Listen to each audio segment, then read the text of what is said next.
Pois não é que hoje o Ron DeSantis retirou sua candidatura e apoiou o Trump? Afora a notícia em si, que é grande, 20 minutos depois do seu anúncio, o vídeo de anúncio é publicado no Twitter, mais de 1 milhão de pessoas já haviam visto esse discurso, só no Twitter. Mas a saída de DeSantis é só um ponto. O que a turbulência da sua saída causa? Aí sim, são outros 500. E é sobre isso que a gente vai conversar com vocês hoje. É 3, 2, 1.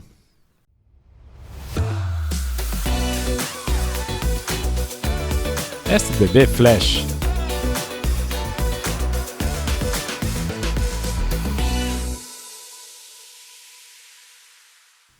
A gente estava preparando um site sobre eleições americanas do Saindo da Bolha. Ia ser um conteúdo exclusivo para assinantes durante esse ano todo.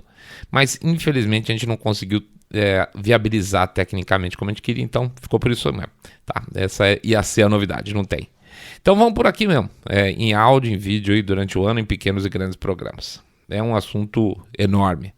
Vamos começar do começo, rapidamente, sobre esse assunto de hoje. A campanha de DeSantis foi um fiasco, tá?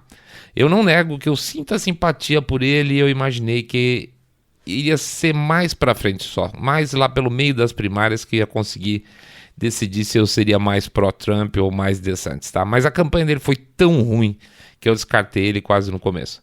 Só para vocês terem uma ideia, uma premissa básica de DeSantis seria ele mostrar alguma gratidão a Trump. O DeSantis foi eleito governador da Flórida apertadíssimo, gente, apertadíssimo.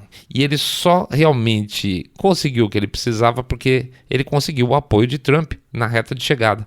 Então caberia ao DeSantis, logo no começo ao menos, fazer uma ligação para Trump informando que ele seria seu companheiro nas primárias, tá? Não concorrente mortal. Mas a equipe de DeSantis vetou esse contato e com isso de cara eles passaram a ser inimigos ferrenhos dentro do próprio partido. Uma doideira, tá? É uma doideira mesmo.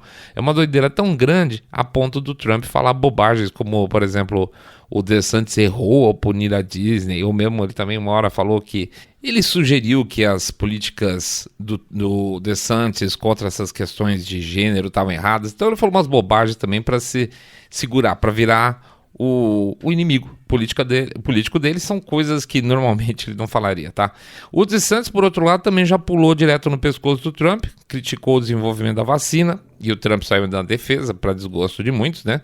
Porque o Trump foi quem desenvolveu a vacina lá durante a gestão dele, ele ganhou muitos pontos na época, hoje ele tem problema com os republicanos com isso. Então, e muitos apoiadores do DeSantis passaram a ser apoiadores do DeSantis exatamente por causa da questão da vacina. Portanto, pode notar, nós não estamos falando aqui de dois candidatos disputando um espaço nas primárias baseado em plataformas, propriamente dita. Ambos são MAGA, em princípio, né? A disputa passou a ser de imagem. O Trump é o MAGA original e o DeSantis que acabou ficando com o pecha aí de traidor, backstabber, como eles falam, de cara do sistema, principalmente. Boa parte dessa imagem de cara do sistema veio da própria equipe de campanha do DeSantis, que era de pessoas do sistema. Sim, um pessoal de campanhas republicanas não MAGA, mas aquele republicano tradicional, cansado, que não se gosta mais. E o povo americano não curtiu muito.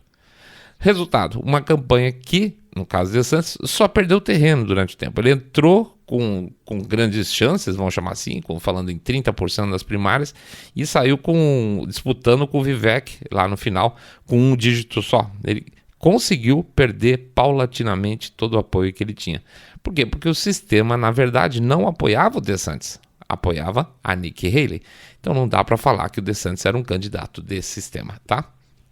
Hoje, no seu discurso, no discurso do DeSantis, que ele abriu mão da campanha, ele parecia feliz, aliviado, e eu achei estranho, achei que era uma coisa minha. E eu fui procurar aí outros analistas e ele realmente, disseram que ele realmente estava aliviado. Estava tudo tão errado que para ele o final foi bom. Ele caminhava cada vez mais para baixo. Então era melhor sair do que afundar.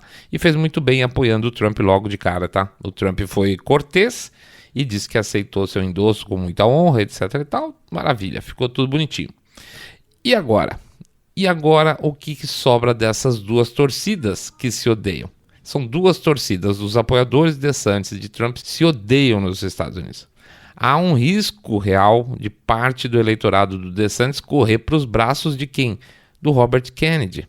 Pois é, se continuar esse processo da torcida do Trump, continuar chutando a torcida do DeSantis, isso é muito ruim. Eles têm que parar de fazer essa história de chutar cachorro morto. Se eles continuarem agindo como culto e não pensarem como política, eles vão jogar os eleitores da direita americana não trumpista para o Robert Kennedy, que já conta com parte dos moderados democratas e uma boa fatia dos independentes. Então é hora de baixar a bola. Veja, assim como nós sempre falamos aqui, não se trata mais de esquerda versus direita, tá? Vamos falar isso 1000 vezes. Agora a coisa é establishment versus anti-establishment.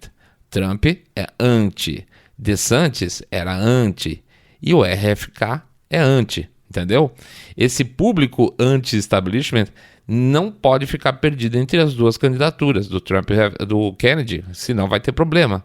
Vai ter que ter em algum momento um chamado aí do Partido Republicano, desse novo Partido Republicano que presta, tocar trombeta e unir fileira, senão eles vão ter problema amanhã. O que foi vitória hoje vai ser problema amanhã. Lembre-se o seguinte, o Robert Kennedy também tem um forte discurso anti-vacina, assim como tinha o DeSantis. E isso se alinha à lógica anti-establishment, que é uma parte que o Trump não tem. Tudo então vai depender muito dos próximos dias. Primeiro, a postura da liderança da campanha de Trump mandando sua tropa baixar a bola. Dar boas-vindas àqueles que estão chegando via Ron DeSantis. E os resultados da Carolina do Sul também, dia 24 de fevereiro, porque lá é a casa da Nikki Haley, tá? É a casa política dela. Se ela não for muito bem na Carolina do Sul, já era para ela, tá? New Hampshire, que vai acontecer agora, daqui a uns 2 dias, não vai valer muito porque é uma primária aberta, tá, gente? Lá qualquer um pode votar, você vota mesmo sendo democrata, você pode votar no seu candidato republicano, eles vão melar, porque os democratas preferem Nikki Haley, tá? Então não leve muito em consideração os resultados de New Hampshire, tá? Vamos ver o que acontece de verdade depois do dia 24 do mês que vem, que é Carolina do Sul, e aí sim a gente vai ter um caminho muito mais claro com relação ao futuro dessas primárias. Só um detalhe, eu vou repetir um tweet que a gente colocou hoje. Se ficar só Trump e a Nikki Haley, há quem sinta perigo redobrado com relação à segurança de Trump. Se Trump sofrer um, aspas, acidente, a Nikki Haley fica sozinha na disputa, certo? E nisso o Deep State agradece, se é que vocês me entendem. É isso aí, não fico de jeito nenhum sem fazer o nosso jabá. Lembrando, 1, 2, 5, 10 milhões de reais, pingado não é seco. Ou pedindo para você também dar uma passada lá na nossa loja do Saindo da Bolha, onde a gente tem os nossos e-books, que estão com preços super acessíveis, e outros materiais, tá? Loja saindodabolha.com.br, loja saindodabolha.com.br. É isso aí, acabou. Flash SDB, fique em paz. Saindo da Bolha.